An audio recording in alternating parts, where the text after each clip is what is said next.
El Señor. El tema que quiero compartir es: lo difícil no es imposible. Yo creo que ya ese título es una respuesta. Lo difícil no es imposible. Aquí utilizamos dos calificativos: difícil e imposible. ¿Quién adjudica esos calificativos? ¿Por qué una cosa es difícil? ¿Por qué una cosa es imposible? Aquí hay gente, tanto en el local como en la audiencia general, que posiblemente estén pensando que no hay nada más que hacer, que su vida es imposible, que su situación es imposible. Es como se llama tirar la toalla, dejar eso. Lo difícil no es imposible. ¿Qué es lo imposible?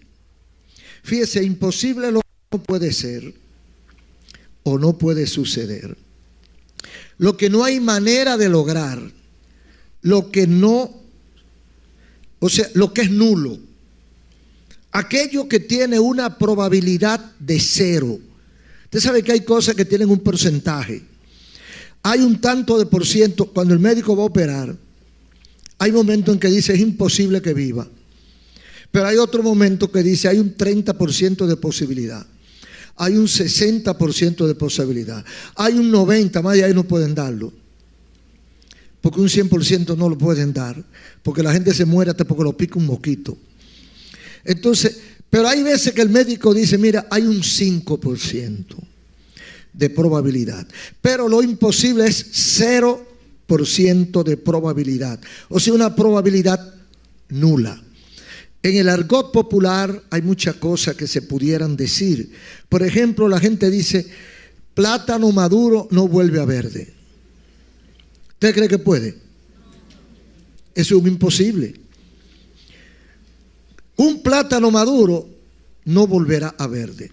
Un imposible es traer el pasado al presente.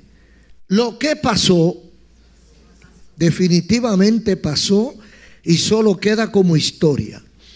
Nosotros tenemos la capacidad de modificar el futuro, pero jamás de modificar el pasado. Entonces, el pasado es una imposibilidad, hablando en términos humanos. Aquí no estamos metiendo a Dios, porque en Dios es otra cosa. Pero para nosotros es imposible que el pasado vuelva al presente o al futuro. ¿Y qué cosa pudiéramos decir que es difícil? Difícil es aquello que nos cuesta trabajo, que nos cuesta lucha, que nos cuesta inteligencia, que nos cuesta tiempo, esfuerzo en sentido general. O sea, hay cosas que usted la ve imposible, pero probablemente no sean imposibles, sino difícil. Pero es una percepción equivocada que muchas veces tenemos y confundimos los términos a lo que llamamos difícil a lo que es imposible, o llamamos imposible a lo que es difícil. Más bien lo último es lo que la gente más usa. Se trata de personas que generalmente son medio vagos y a cualquier cosa le dicen que eso es imposible. Cualquier cosa, que yo a graduarme de médico, eso es imposible. Que yo pueda hacer ese trabajo, eso es imposible. O sea, ponen lo imposible primero. Antes de intentar el esfuerzo, antes de empujar a ver si pueden, ya dijeron que no pueden. Entonces van con lo negativo de frente. Pero se trata de gente ociosas, a veces un poco vago, que todo lo quieren fácil. Hay cosas que se han logrado que otros han abierto la boca. Oh, ¿y cómo lo hiciste? Yo creía que no se podía. Sin embargo, aquel lo hizo. ¿Por qué? Porque, como dijo Napoleón, que la palabra imposible no existe en el diccionario de él. Dijo Napoleón Bonaparte, aquel gran conquistador francés, que la palabra imposible solo existía en el diccionario de los idiotas. ¿Por qué? Porque se rendían. Hay gente que se rinde antes de empezar el pleito. Porque dicen que son inteligentes. Dice, pleito que no voy a ganar, no lo he hecho. Y se agarran de ahí para no empezar el pleito, creyendo que van a fracasar sin haber comenzado. Mire, en la vida en sentido general y absoluto, todo tiene un costo. Quizá no un precio, pero sí un costo.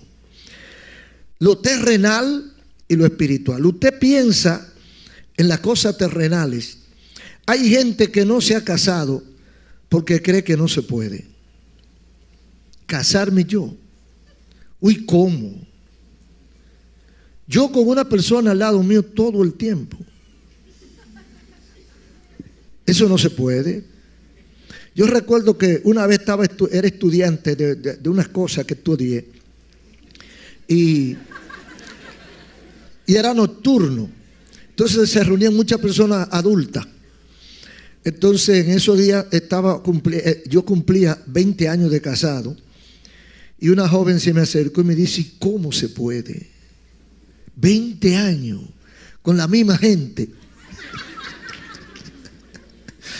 O sea, para mucha gente el matrimonio es imposible. Y no es que es fácil, porque el matrimonio de fácil no tiene nada. Tiene un costo. El matrimonio tiene un costo. La vida matrimonial tiene unas bendiciones, tiene unos beneficios, pero también tiene unos sacrificios. Tiene su lucha, se coge su pela, pero no es imposible. Se puede. La vida profesional, hay gente que cree que no va a poder estar 6 años estudiando en la universidad y después haciendo cursos y haciendo maestría y actualizaciones. Yo no puedo estudiar tanto, yo no creo que pueda. Y se rinden antes de comenzar.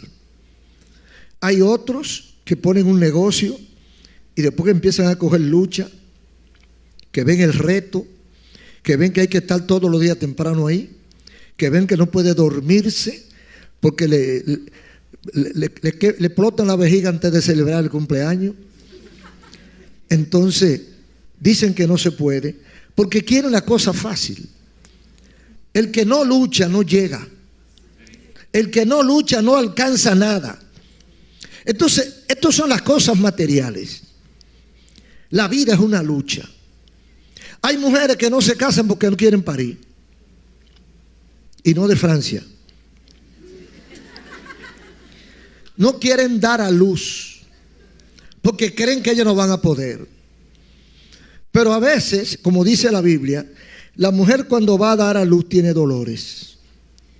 Pero luego que pasa el momento, ese dolor se convierte en felicidad cuando ve la criatura. O sea que en la vida terrenal esto se repite con mucha frecuencia.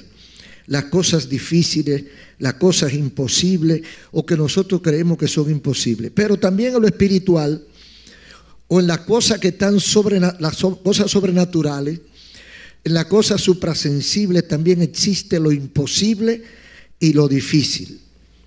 O sea, en la parte espiritual hay imposible y hay difícil. ¿En qué consiste lo imposible? Porque hay algo que es el bien. Todo el mundo sabe que el bien existe, pero también todo el mundo sabe que el mal existe. Ahora, poca gente anhela el mal. La mayoría anhelamos el bien. Todos queremos el bien. Todos tenemos la idea de que el bien está en Dios y que para alcanzar el bien hay que alcanzar a Dios y que alcanzando a Dios alcanzar el bien. Pero también debemos tener presente que hay un costo. Para alcanzar el bien hay un costo. ¿Cuál es el costo? Dice Hebreos 11:6. Porque sin fe es imposible agradar a Dios, porque es necesario que el que a Dios se acerca crea que le hay y que es galardonador de los que le buscan. Entonces, ahí hay un imposible. ¿Cuándo se dice ese versículo? Hay un contexto que uno le llama la galería de los hombres o de la gente de fe. Hay un contexto que es todo el capítulo 11 de Hebreos. Está hablando de una serie de gente mortales, de hombres y mujeres débiles, pero hombres y mujeres débiles que demostraron un ejercicio de fe, una práctica de fe en un terreno, en un espacio donde no se podía, donde otros no pudieron, donde otros fracasaron, donde otros perecieron. En una circunstancia hostil y adversa, ellos lograron el triunfo. Entonces, en ese contexto de Hebreos 11 es que dice la Biblia que acercarse a Dios tiene una imposibilidad. ¿Para quiénes? Para quien no tiene fe. O sea, si yo no tengo fe, jamás, no hay manera, no hay la posibilidad de acercamiento a Dios sin fe es cero. No es posible acercarse a Dios si no ha creído. Lo dice la propia palabra de Dios. En este terreno, en este contexto, habían otras personas diferentes. Ellos decidieron creer a Dios. ¿Quiénes eran ellos? Por ejemplo, usted encuentra a Noé fabricando un arca cuando la gente se burlaba de él. Y él siguió fabricando esa arca. Y la gente preguntara, pero es imposible que esa arca funcione porque no hay agua. La está haciendo en lo seco. Un barco en lo seco, de un tamaño tan gigantesco que era imposible trasladarlo al mar. Pero ¿por qué lo está haciendo? Por lo que dice el versículo 6.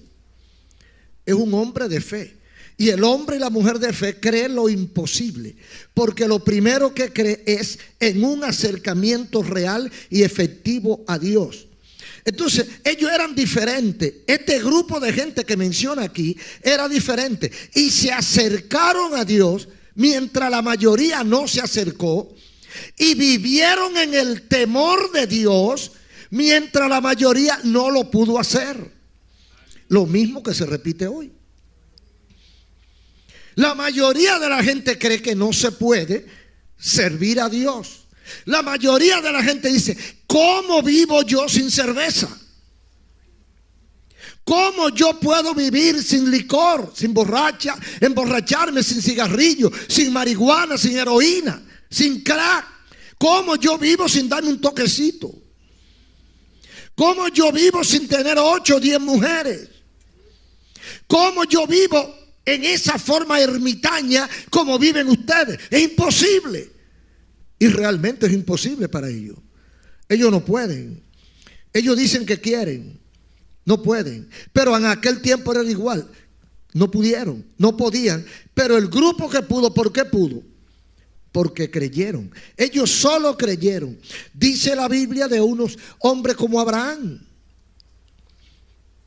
del cual vendría una nación grande, pero no tenía hijo.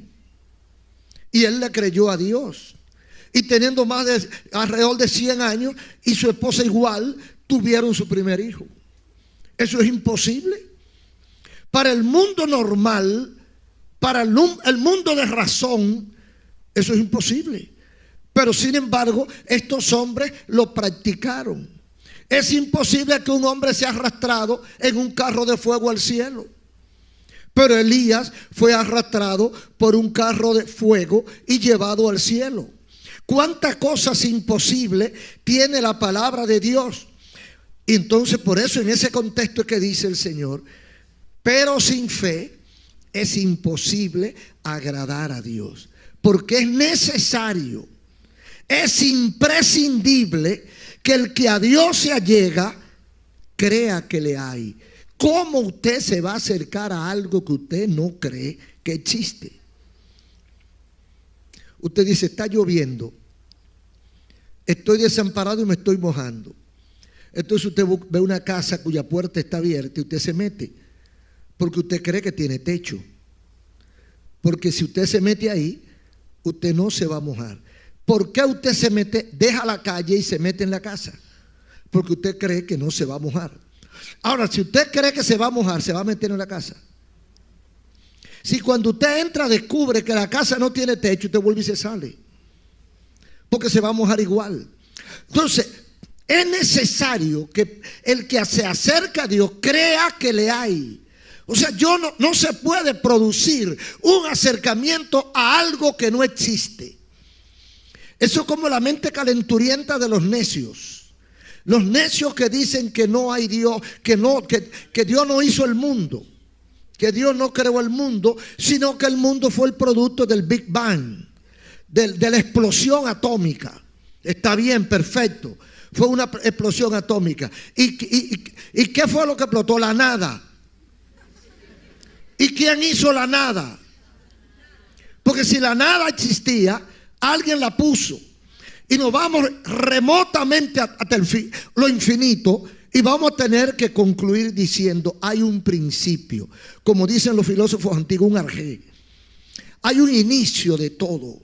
Hay algo que tú lo quieres ignorar, pero que tú eres producto de ese algo que le dio inicio a todo lo que hay. Entonces, para yo acercarme a Dios, tengo que necesariamente creer que le hay. Y no solo eso, yo tengo que creer en su existencia, en su esencia, en su existencia, y en que es galardonador de los que le buscan. No solamente que lo hay, sino que también que cuando yo me acerque voy a salir ganancioso. Y por eso nos acercamos al Señor. Entonces, la razón, si no creemos en ese Dios, no hacemos el sacrificio.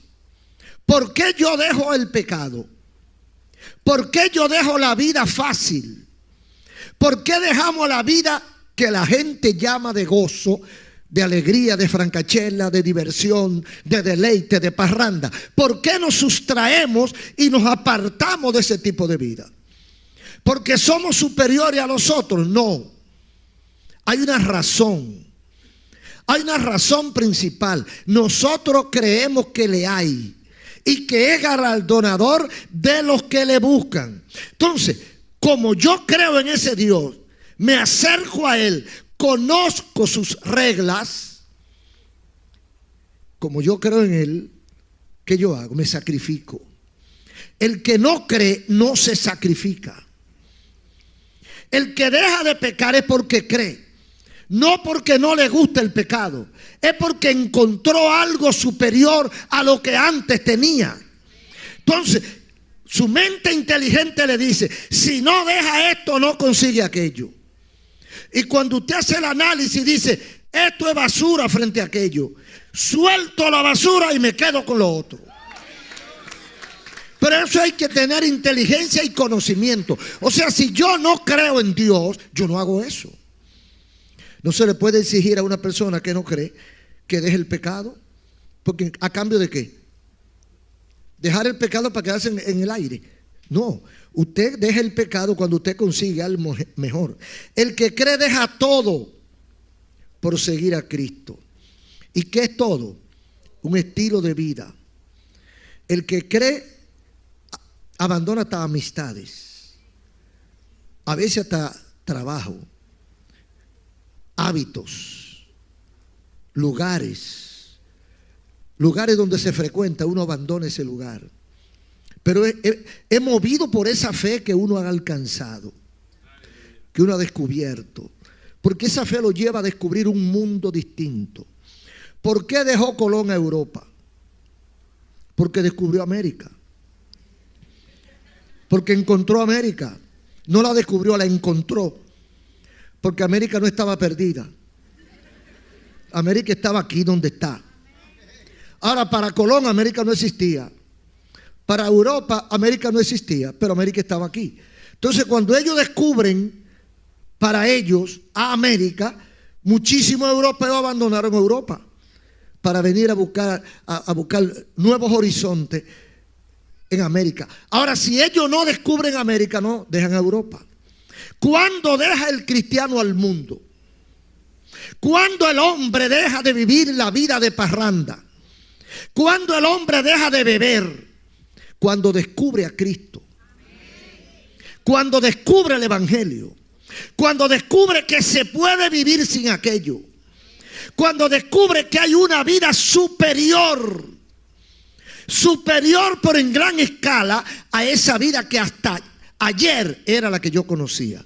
Entonces yo abandono lo que ya conocía para incursionar en un nuevo mundo que se llama el mundo cristiano. Imposible es porque quien no tiene esa fe, el que no cree, jamás va a vencer los deseos de la carne y el mundo para agradar a Dios. Entonces, para aquel que no ha entregado su vida a Cristo, que no conoce al Señor, la vida cristiana es un imposible. Le dicen no se puede, así de sencillo. Mire, yo sé que la verdad, a mí hasta me gusta, pero yo sé que no puedo. Ellos tratan de ser sinceros, pero yo sé que no puedo. Eso es en cuanto a lo imposible. Entonces, lo imposible es aquello que no tiene ninguna probabilidad de existir. Su probabilidad es cero. Ahora, ¿y qué decimos de lo difícil? Porque lo difícil a veces parece imposible. Nuestro título, nuestro tema es: lo difícil no es imposible. Hay gente que cree que su situación es imposible y lo que es difícil. Hay gente que cree que agotó todos los recursos o todos los recursos que conoce, y como ya no conoce otra alternativa, dice: mi vida fracasó. Y eso le pasa al que se suicida. Y hay momentos en que uno llega a ese punto. Cuando uno agotó todo el recurso humano y toda su inteligencia se ve varada, uno dice: ¿qué hago yo vivo? Ya no tengo para dónde coger. Todo ha terminado para mí. Entonces uno cree que su vida se convierte en un imposible. Pero no, solamente es difícil. Porque difícil es aquello que es alcanzable. Aquello que yo no he logrado, pero que si hago un esfuerzo, si actúo, si pongo interés, lo voy a lograr. Lo que me ha faltado un poquito de esfuerzo. Y esta es la historia de la cual queremos compartir un poquito, de alguien exitoso, pero que descubrió que había algo que no había logrado, no había podido obtener, y precisamente eso era lo que deseaba su alma. Porque mire, hay gente que uno lo ve y dice: lo tiene todo, pero no lo tiene todo. A veces esa gente anda detrás de algo que usted dice: pero es imposible que esa persona esté interesada en eso, porque él lo tiene todo. Entonces ve que tiene dinero, tiene fama, tiene todo lo que le gusta a la gente, lo tiene. Y usted dice: pero ¿y cuál es su afán? Porque siempre hay algo que no tenemos. Por eso es que la vida es bueno tener un poquito de carencias, porque está la motivación para seguir viviendo. El que lo tiene todo lo que aparece materialmente, se aburre.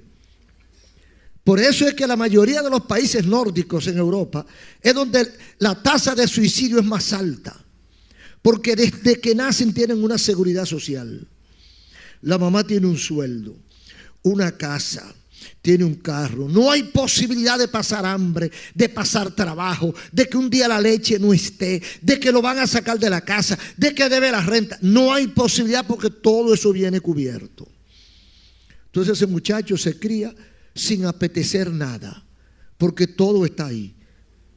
Todo lo que pueda, todo lo que los muchachos de acá, de los adolescentes, los jóvenes anhelan y están trabajando y esperando para conseguir, aquello lo tienen ya en el zafacón. Ya ni lo usan. Las tablets, los celulares de última generación, los robots, nada de eso le atrae. Entonces, ¿qué es lo que lo motiva para vivir? Nada. Todo lo tienen.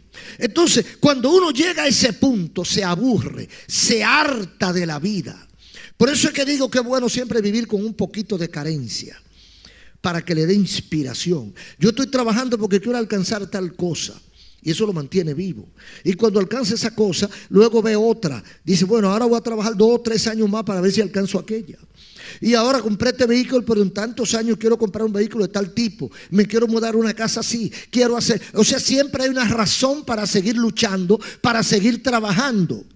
Pero el que lo tiene todo resuelto, ¿para dónde va? Lo único que le falta es el cementerio. Y por eso lo aceleran. Entonces aquí hay un señor que algunos llaman joven, yo no sé qué tan joven era. En el capítulo 18 de Lucas, versículo 18, este joven o este hombre, aquí dice el joven rico, dice: un hombre principal le preguntó diciendo: maestro, ¿qué haré para heredar la vida eterna? Fíjese, lo único que él había oído que él no tenía era la vida eterna. Porque abajo, aquí abajo, él lo tenía todo. Nada le hacía falta porque él tenía el poder económico. Y el que tiene el poder económico en esta tierra compra hasta la verdad. Hasta la verdad la compra. Entonces este joven, que dice que era un principal, o sea, una persona, una figura distinguida, va donde el maestro porque alguien le había soplado que Cristo hablaba de cosas diferentes. Cristo ofrecía una vida en otro lugar que no era aquí. Eso le interesó, porque él lo de aquí lo conocía todo. Lo manejaba todo, lo había adquirido todo. Entonces, hay algo que yo no tengo. Hay algo que yo no conozco. Hay algo nuevo, yo lo quiero. Entonces, como Cristo era el protagonista, el que hablaba de ese tema, él va donde Jesús y con un poquito de lisonja le dice: maestro bueno, para ponerlo contento. Le dice maestro y le dice bueno. Cuando le dice maestro, está diciendo: estoy aprendiendo de ti. O sea, tú me puedes dar clase, porque le dijo maestro. Y los maestros son lo que hacen, enseñar. Entonces, maestro bueno. Apenas conocía a Jesús y le está diciendo bueno. O sea, ¿cómo sabe él que Jesús es bueno? ¿Había compartido con Jesús? No. Pero él le dijo bueno, una forma de acercarse a Jesús. Pero lo grande es la pregunta que él tiene. Él sabía que había una vida eterna, porque alguien se lo había dicho. Entonces él ya está interesado en esa vida eterna, porque es lo único que él le falta. Entonces dice: ¿qué haré para alcanzar la vida eterna? Le hace la pregunta a Jesús, porque él le interesa ese tema, él le interesa la vida eterna. Pero Cristo, ni corto ni perezoso, le fue al grano, le dijo lo que tenía que decirle, y entonces el muchacho se desanima. Un rico desanimado, desencantado. Entonces, en el versículo 24, dice el versículo 23, entonces él, el joven, oyendo esto, se puso muy triste, porque era muy rico. ¿Qué le dijo Cristo? Cristo le dijo que tenía que vender todo lo que tenía y dárselo a los pobres. Cualquiera se desanima, hermano. Porque usted vende lo que tiene y se lo da a los ricos, y luego los ricos se lo devuelven. Pero dárselo a los pobres lo despilfarran inmediatamente. Es como una cucaracha cuando cae en un gallinero. Se la comen inmediatamente. Entonces, cuando Cristo le dice: ¿tú quieres alcanzar la vida eterna? Es lo único que te falta. No necesitas dinero para la vida eterna. Entonces, como tú no necesitas dinero ni bienes para la vida eterna, vende lo que tienes, dáselo a los pobres y yo te doy la vida eterna. El hombre dijo: bueno, si así son las cosas, entonces hay problema. Entonces, dice el versículo 23, entonces él, oyendo esto, se puso muy triste. ¿Por qué se puso triste? Porque era muy rico. Cuando la Biblia dice muy rico, era muy rico. Al ver Jesús que se había entristecido mucho, le dijo: cuán difícilmente entrarán en el reino de Dios los que tienen riquezas, porque es más fácil pasar el camello por el ojo de una aguja que entrar un rico al reino de Dios. En hebreo dice que es imposible llegar a Dios si no hay fe. Aquí dice Cristo que es difícil alcanzar la vida eterna un rico. Lo primero, lo imposible no tiene remedio. es absoluto. No hay alternativa. Sin fe es imposible. Ahora, Cristo aquí lo suaviza y le dice al rico que el rico tiene problemas para entrar al cielo porque se le hace difícil. No le dijo imposible. No es imposible para un rico entrar al cielo, pero es difícil. ¿Por qué? Hay preguntas. ¿Es pecado tener dinero? ¿Está Dios en contra de la prosperidad? ¿Impide el dinero que alcancemos la salvación? Yo creo que todas esas respuestas son negativas. O sea, el pecado, no es pecado tener dinero. Dios no está en contra de la prosperidad. El dinero no impide llegar al cielo. Ahora, ¿qué enseña la Biblia? ¿Qué dice la Biblia con respecto a estos asuntos que siempre están de moda? Dice, por ejemplo, en Génesis 13:2, usted da un paseo por la Biblia, va a encontrar varios hombres ricos y hombres de Dios, hombres ricos que eran hombres de Dios. Dice en Génesis 13:12, por ejemplo, y Abraham era riquísimo en ganado, en plata y en oro. Y entonces, óigame, no era en ganado solo, no era solo en tierra, en plata y en oro. O sea que ahí no hay, ahí usted no puede entender otra cosa, sino que era rico. Rico, pero rico. Y la Biblia no dice rico, dice riquísimo. El superlativo de rico. Riquísimo. Abraham era riquísimo. ¿Y quién era Abraham en la Biblia? Número uno, hay dos identificaciones de Abraham. Uno, amigo de Dios. Entonces Dios tiene un amigo riquísimo. Aleluya. Aleluya. Amigo de Dios y padre de la fe.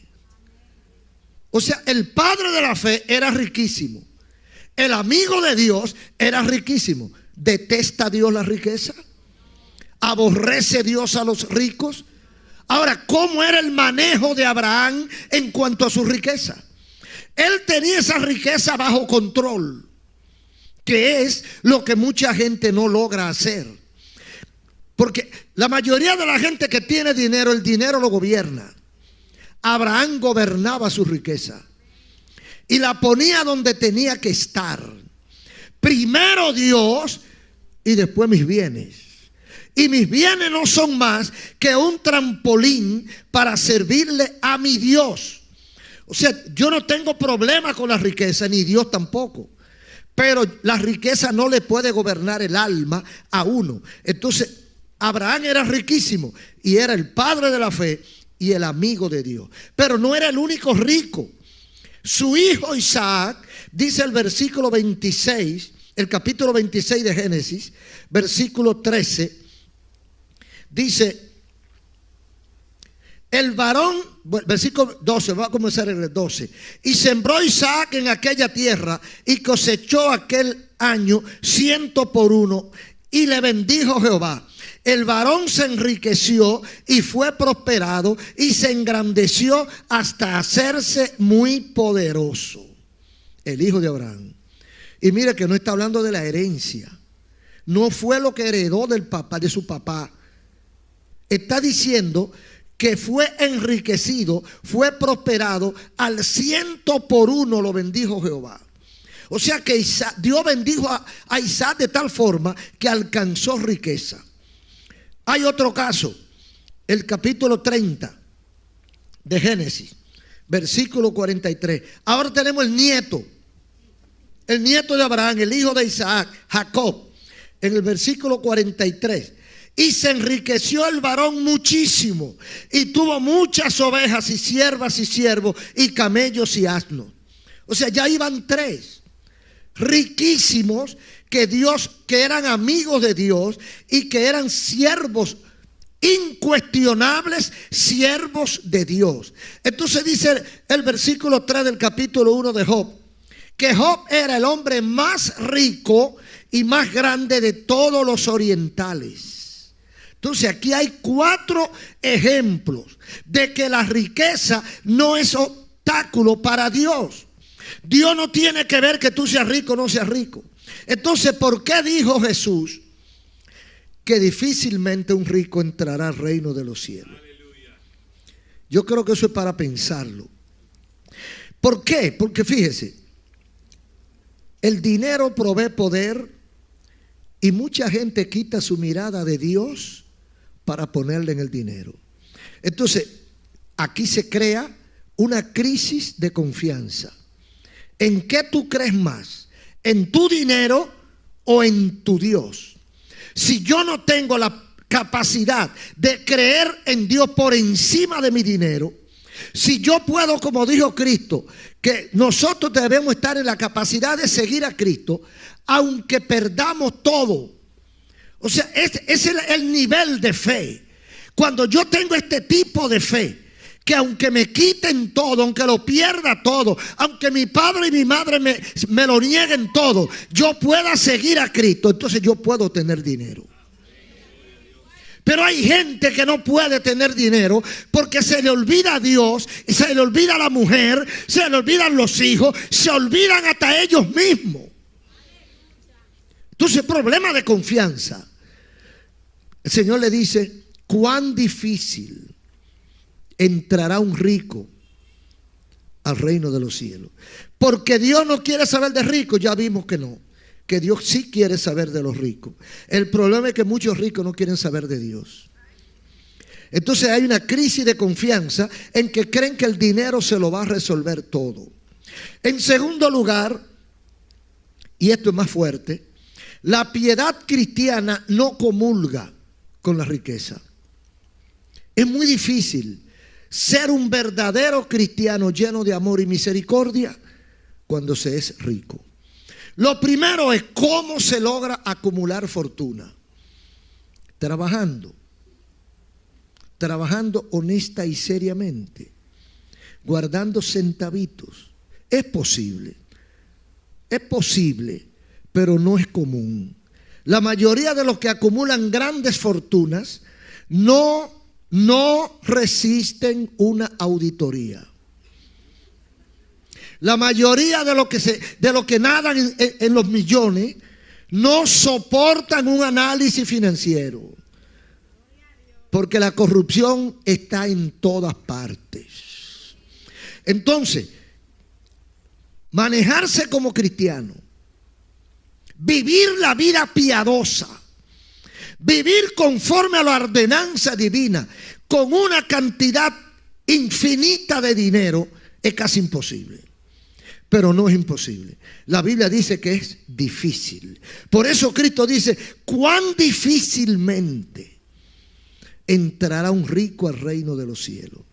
Porque el rico vive como rico. Mire, hay mucha gente que no le gusta que hablen de eso, pero eso hay que hablarlo. La soberbia no entra al cielo.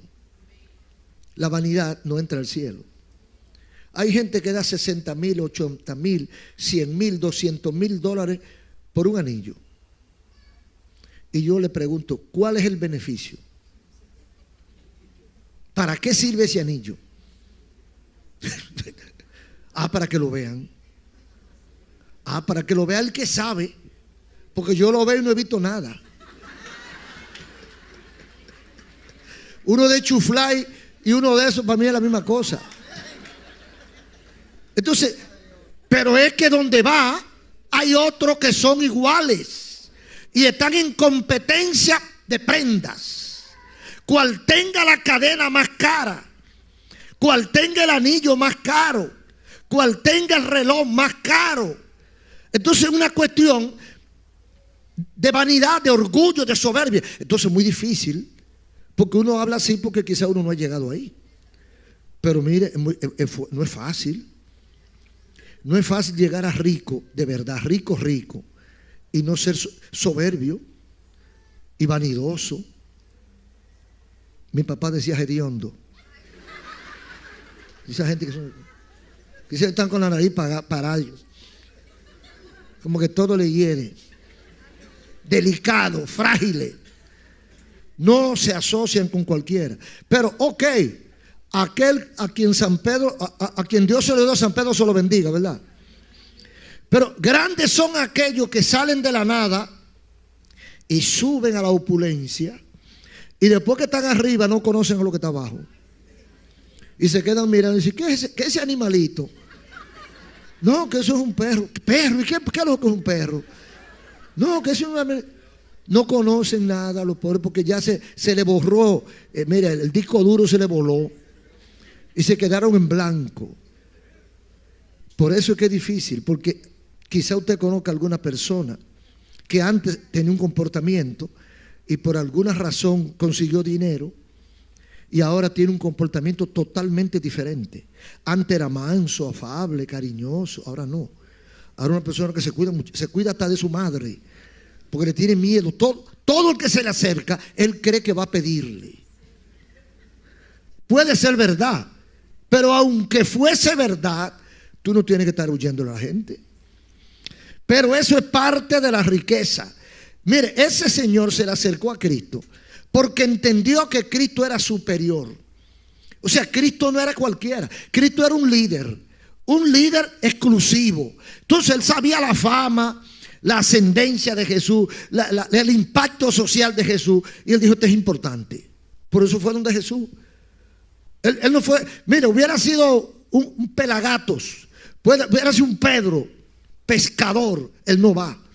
Pero como él oyó la fama de Jesús, dijo, no, este es posiblemente más grande que yo. Yo conocí a alguien que decía que a él le gustaba estar en un sitio y tener amigos donde el más pobre o el único pobre fuera él, porque algo se le pegaba. Entonces este señor quizá pensó, este es más grande que yo. Como es más grande que yo no pierdo, yo gano con él. Entonces va y se le acerca y dice, maestro bueno, ¿y qué yo tengo que hacer? Como que dice, eso es como un tipo de jactancia. Lo que sea yo lo voy a hacer. O sea, ¿cuánto cuesta? ¿Qué es lo que hay que comprar para alcanzar la vida eterna? ¿Cuánto vale el ticket? ¿Cuánto vale el peaje para cruzar? O sea, fue como una forma de soberbia también, de jactancia, para él decir que él podía. Oh, pero lo más lejos que él tiene, lo que Cristo le va a soltar. Le tiró un bucapié, hermano. Oh, que el hombre se quedó dando vueltas, patinando en lo seco. Dice, mira, Cristo primero le tiró una fácil, que Cristo sabía que él la iba a contestar. Le tiró una suavecita. Dice, ¿conoce los mandamientos? Dice Cristo. Dice, oh, muchacho, yo estoy pasado de eso. Yo me lo sé de atrás para adelante, de adelante para atrás, como quiera me lo sé. Desde chiquito, desde que estaba así, desde que tengo juicio. Yo no he hecho otra cosa más que repetir los mandamientos. Me los sé de memoria como quiera y lo guardo. Dice, está bien, ganaste. Sin embargo, ahora te voy a pedir algo. Vende todo lo que tiene y no lo guarde en el banco para que gane intereses. No, vende todo lo que tiene y dáselo a los pobres. Oye, hermano, pero es que fuerte, ¿verdad? Es que fuerte lo que Cristo le dijo. Póngase usted que no se puede comparar con los chelitos que usted tiene, con la poca cosa que usted tiene. Piense que usted venda todo lo que tiene y se lo dé a los pobres. A ver qué. Pero fue una prueba de fe. Yo no creo que Cristo iba a permitir que lo hiciera, pero fue una prueba de fe que él no la soportó, él no la pasó. Entonces, ¿qué hace él? Dice, bueno, maestro. Dice aquí que se puso triste, cualquiera, y abandonó el caso. Dice, bueno, maestro, vamos a dejarlo ahí. Yo voy a pensarlo, me voy a reunir con mi junta a ver qué decisión tomamos, pero por ahora yo no quiero vida eterna. Si ese es el precio, yo no quiero vida eterna. Entonces ahí es que viene el fuetazo de Jesús. Qué difícil es para un rico entrar al reino de los cielos. Entonces la piedad cristiana, el ejercicio de la vida cristiana no cuadra con la riqueza, hermano. Porque es que el rico tiene que comportarse como rico. Y gusto da que usted vaya a la Quinta Avenida o a uno de esos sitios y usted ve a los ricos comprando. Yo siempre menciono el caso de un amigo rico que tuve. que él se cogió conmigo, entonces él era amigo mío. Porque el rico es amigo del pobre. El pobre no es amigo del rico. Porque cuando el rico decide ser amigo del pobre es amigo. Pero porque el pobre decide ser amigo del rico, no. Eso es otra cosa. Lucha. Y yo siempre me recuerdo de eso que parece un chiste, que él fue a una compañía a un dealer donde venden vehículos, y él preguntó, vio las camionetas y le gustó una, y dice, ¿a cómo es la docena? No, voy a querer media docena de camionetas. Así era que él compraba. Conoció otro hermano que tenía cierta posibilidad, y entonces iba al supermercado y él compraba media vaca. Tenía una cantidad de hijos, ¿sabes? Pero él compraba media vaca. Así era que compraba la carne. Entonces ese es el comportamiento. Cuando usted va a esos sitios, usted ve los perfumitos que usan. Unos perfumitos con una cosita así, le cuesta, ese nada más vale $5,000. Mire, ese es muy barato, dice el hijo. El hijo le dice que ese es muy barato. Entonces ven otro, 7,500. Quizás ese sea un chin mejor. O sea que el dinero no es problema. Entonces el ejercicio de la vida cristiana para un rico es incómodo. ¿Por qué? Porque usted tiene que hablar y bregar con gente que no son como usted. Usted no puede estar solamente con la gente que son de su nivel. Si usted es cristiano, usted no puede hacer diferencia. Usted tiene que tratar a las personas no por lo de afuera, sino por lo de adentro. Y el problema es que adentro todos somos iguales. Entonces yo tengo que comportarme como cristiano al estilo de Cristo. Esos son los choques, hermanos, los choques que hay actualmente. Porque el modelo es Cristo. Entonces cualquier definición que haya de cristiano es a partir de Cristo. Usted no puede buscarla en otro sitio. Entonces si lo que usted dice que es cristiano no se parece al Cristo del cristianismo, entonces ¿qué es lo que es eso? Es un disparate, es una falsa. Entonces Cristo era humilde. Cristo podía ir donde Herodes, podía visitar a los reyes, podía visitar a los gobernadores, pero también visitaba a la viuda, los huérfanos, los enfermos y a todo el que estaba necesitado y estaba a su alcance. Porque hay gente que son exagerados. Como uno habla así, dice, no, pues tú tienes que visitar a todos los pobres. El problema es que los pobres son muchos. Los pobres son muchos, varón. Usted busca en la iglesia rico, ahí hay 2, 3. Digo, nadie es rico, ¿eh? Porque usted le pregunta a un rico que usted sabe que es rico, y dice que no es rico. Sí. Hace poco tuvimos una reunioncita con un señor que la gente dice que es quizá el más rico de este país. Y hubo un pastor que no aguantó. Y dice, fulano, la gente dice que usted es rico. Y él se sonríe y dice, no, bueno, yo tengo mi chelito. Yo tengo mi chelito. Pero tiene más de 100 empresas. Pero tiene unos chelitos. Porque es que nadie cree que es rico, hermano. Porque siempre cree que hay otra cosa más que él necesita. Entonces, si vamos a buscar a los ricos, no los vamos a encontrar. Pero la gente acomodada, la gente que no tiene desesperación económica, la gente que no está apretado. Entonces, ese tipo de gente no son abundantes, pero el pobre sí. Por lo menos en nuestros países, los pobres son más, son mucho más. Pero nosotros no podemos ni buscarlo porque sea pobre, ni buscarlo porque sea rico, sino buscarlo porque tiene un alma. Buscarlo porque es una persona. Buscarlo porque necesita de Dios y necesita de nosotros.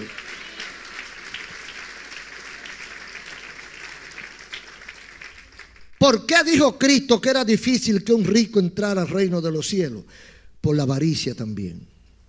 Usted sabe que la avaricia es el deseo insaciable de acumular cosas. Y eso va acompañado, la riqueza está acompañada generalmente de avaricia, de estar siempre trabajando, juntando, haciendo negocios, a veces casi ni duermen, por afán, avaro. Y en esa avaricia se meten dos cositas, injusticia y abuso. Porque hay veces que usted pone, por ejemplo, a sus empleados a trabajar más de la cuenta, pero no le paga lo justo. No le paga lo que tiene que pagar. El que quiere ganar es usted, por aquel que se lo lleve el otro. Entonces él se está matando, pero a él no le puede pagar en base a su esfuerzo. Entonces eso es avaricia, que es acompañada de la injusticia y de los abusos, que le quita la comida al pobre para dársela al otro, que desbarata los bienes simplemente porque ya está cansado de ello cuando hay otro que lo necesita. Cuando usted oye la cantidad de toneladas que botan de comida a los hoteles y otros lugares en los Estados Unidos, en Alemania, en Francia y en otros países desarrollados, y usted oye la cantidad de gente que muere de hambre en África, usted dice, ¿y cómo es esto? Simplemente con los miles de toneladas o millones de toneladas de comida que se botan, ¿esa gente pudiera comer? Ah, no, pero que el rico no piensa en eso. El rico piensa que pide un plato que vale $2 o $3,000 y cuando lo ve no le gusta y lo tira para allá, dame el otro. Y eso lo llevan por otro lado y lo tiran para el zafacón y eso lo botan.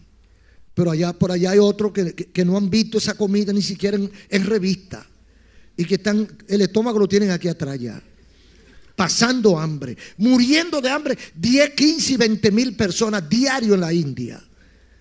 Entonces la avaricia, por eso dice Cristo, es difícil, hermano. Es difícil que un avaro entre al cielo. Es difícil que un abusador entre al cielo. Es difícil que un desconfiado entre al cielo. Es difícil que un hombre que no pone a Dios primero entre al cielo. Entonces, ¿qué fue lo que dijo Jesús? Que era difícil, no imposible. Lo difícil no es imposible. Lo difícil es difícil. Entonces, si tu vida es difícil, debe entender que no es imposible. Es difícil. Hay gente que están llevando una carga, una cruz que es difícil, pero el diablo le ha dicho es imposible. Ese hijo tuyo es imposible. Ese marido tuyo es imposible. Esa mujer tuya es imposible. No, es difícil. ¿Y qué queremos decir cuando decimos que es difícil? Que hay que dedicarle más tiempo, hay que ser más inteligente, hay que esperar, hay que trabajar, porque se puede alcanzar. Generalmente cuando la gente viene diciendo, volviéndose loco, porque bregamos mucho con esos temas en la pareja, mucha pareja con un problema que dice, esto ya se acabó, esto es imposible, yo no puedo ya con este hombre, yo no puedo ya con esta mujer, ya mi paciencia se agotó. Es difícil, pero se puede. Lo que no se puede, plátano maduro volver a verde. Traer de ayer a hoy, eso no se puede. Pero cambiar un hombre, cambiar una mujer, se puede. Hay métodos espirituales, hay métodos profesionales, hay una serie de herramientas que usted puede esperar, hacer su esfuerzo y cambiar a la otra persona o cambiar usted. Pero ahí es donde retuerce la puerca el rabo, decían los campesinos. Que nadie quiere dar la otra mejilla. Todo el mundo quiere que sea aquel que se arregle, que el otro se arregle. Pero ¿qué estás tú haciendo? ¿Cuál es tu inversión para la solución de tu problema? Lo difícil no es imposible, es solamente difícil. Lo que pasa es que para lo difícil hay que entregar esfuerzo y tiempo. Y el haragán y el vago y el ocioso no le hable de eso, porque lo que quiere es que le entreguen la cosa en la mano. Todo tiene un precio, todo tiene un costo. La vida eterna es gratis, pero tiene un costo. Cristo dijo, el que no fuera capaz de dejar padre, madre, hijo, heredad por causa de mí, no es digno de mí. Entonces hay un costo. No es que yo voy a pagar tanto por la vida eterna, yo no voy a comprar mi salvación, pero al asumir mi responsabilidad de creer en Cristo, de seguir a Cristo, yo tengo que dejar cosas. Yo tengo un costo. Yo tengo que abandonar amistades. Yo tengo que abandonar lugares, palabras, conceptos para encaminarme a seguir a Cristo. Ahora, ¿lo puedo hacer sin fe? Ahí sí es imposible. Pero si usted entendió, si el Espíritu Santo, si Dios tuvo misericordia y usted entendió que el camino correcto es el camino de Cristo, entonces usted tiene que saber que si no abandona todo lo otro, para usted será imposible alcanzar vida eterna. Pero no es que es imposible. Es imposible porque no nos queremos acercar. Cristo lo dijo muy claro. El mayor obstáculo no lo hará imposible tu encuentro con Dios. Tú puedes tener muchas dificultades, puedes tener muchas pruebas, puedes tener muchas carencias, muchas necesidades, muchas dificultades, muchas piedras en el camino. Pero nada de eso te puede impedir, si tú quieres, tener un encuentro con Dios. Entonces, es imposible que el que a Dios se acerca crea que le hay y que es galardonador de los que le temen. Por difícil que parezca, por complicado que parezca, si tú quieres, puedes tener un encuentro con el Señor. Y sin ese encuentro, sí es verdad que es imposible servir a Dios, alcanzar salvación, mejorar tu vida. Es probable que haya mucha gente que cree que ya no hay nada, absolutamente nada. No hace mucho tiempo que fue una pareja y el caballero me dijo, yo llegué a la iglesia un domingo como última instancia. Ya yo tenía todo listo para al otro día disponer de mi vida, porque yo veía que era imposible, mi vida era imposible. Pero dije, déjame aplicar lo último para complacer. Pero la decisión del suicidio era en él, nadie lo sabía, era adentro. Pero su mujer lo había estado invitando a la iglesia tanto. Déjame complacerla, para que cuando yo falte, no diga que no la acompañé a la iglesia. Y ese domingo fue a la iglesia.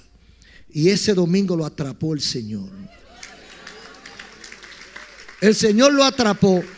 Y lo que él creía que era imposible, simplemente era difícil.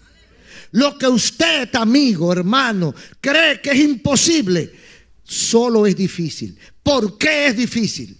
Porque en lo difícil se aplican dos fuerzas, la de arriba y la mía, que sería la de abajo. Imposible no tiene alternativa, pero lo difícil es que necesitamos un poquito de Dios y un poquito de mí. Pero hay gente que quiere que Dios lo haga todo. Hay gente que quiere que Dios lo coja y lo salve, lo levante del asiento, lo extraiga aquí en el delante y le abra la boca y diga la oración. No, así no, porque no somos muñecos, no somos títeres. El Señor nos da la opción de elegir o rechazar.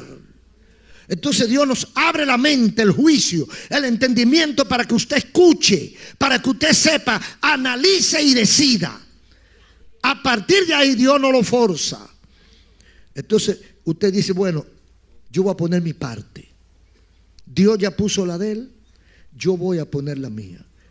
Para que se dé el negocio, tiene usted que poner su %, y ya Dios puso el de él, que es el sacrificio de Jesucristo.